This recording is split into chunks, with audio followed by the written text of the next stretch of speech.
Hello बच्चों, let's see our question first. That says find yn in the following case: x square divided by x minus a. So let's read the key concept. Let's see the key concept for this question first. Key concept for this question is, देखो अगर हमारा y है, y is equal to x to the power n की form में, तो उसका nth derivative क्या होता है? उसका डेरिवेटिव देखो क्या हो जाएगा, d divided by D X of x to the power n कितना होता है, n into X to the power n minus one into D divided by D X of X. So ये हमारा डेरिवेटिव होता है. अब इसी को यूज करते हुए हम अपने क्वेश्चन को सॉल्व करेंगे.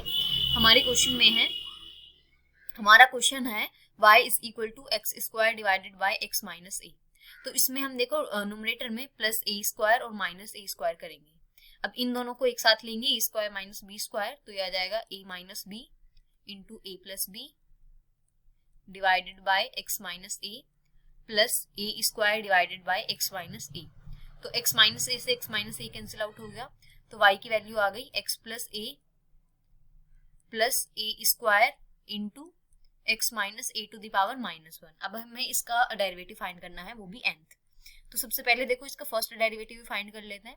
तो y1 is equal to X plus A का डेरिवेटिव हो गया 1 प्लस ए स्क्वायर कॉन्स्टेंट है इंटू इसका देखो माइनस वन बाहर ले लेंगे into x minus A to the power minus two, और एक्स माइनस ए का डेरिवेटिव क्या हो जाएगा 1.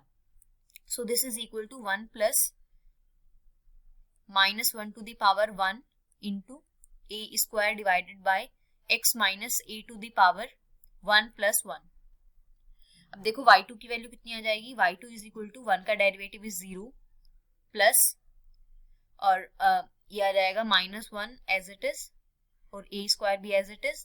ये माइनस टू आ जाएगा, 1 प्लस को जब हम इसका डेरिवेटिव करेंगे तो ऊपर जाके माइनस टू बन जाएगा और माइनस टू कॉमन आ जाएगा into 1 divided by x minus A to the power 3 बनेगी, और 3 को हम लिख सकते हैं 2 प्लस 1.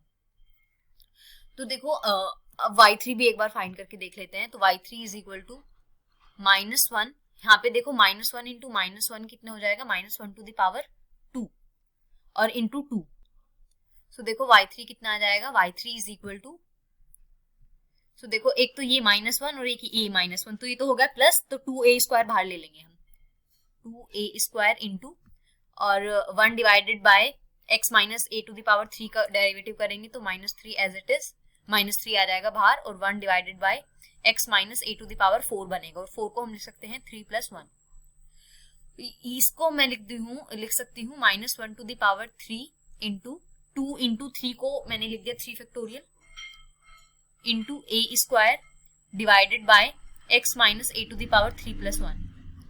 तो अब देखो yn कैसे लिख सकते हैं हम, yn इज इक्वल टू, देखो ए स्क्वायर तो कांस्टेंट है सब में, ठीक है, इंटू y3 के लिए है 3 फैक्टोरियल और y2 के लिए हम इसको 2 को 2 फैक्टोरियल लिख सकते हैं, कोई फर्क नहीं पड़ेगा. y1 के लिए इंटू 1 फैक्टोरियल लिख सकते हैं, ठीक है. तो इस yn के लिए लिख सकते हैं n factorial into minus one to the power n आएगा. देखो 3 के लिए माइनस वन की पावर 3 है, 2 के लिए माइनस वन की पावर 2 है, एक माइनस वन ये रहा, एक माइनस वन ये रहा, और y1 के लिए माइनस वन की पावर 1 है.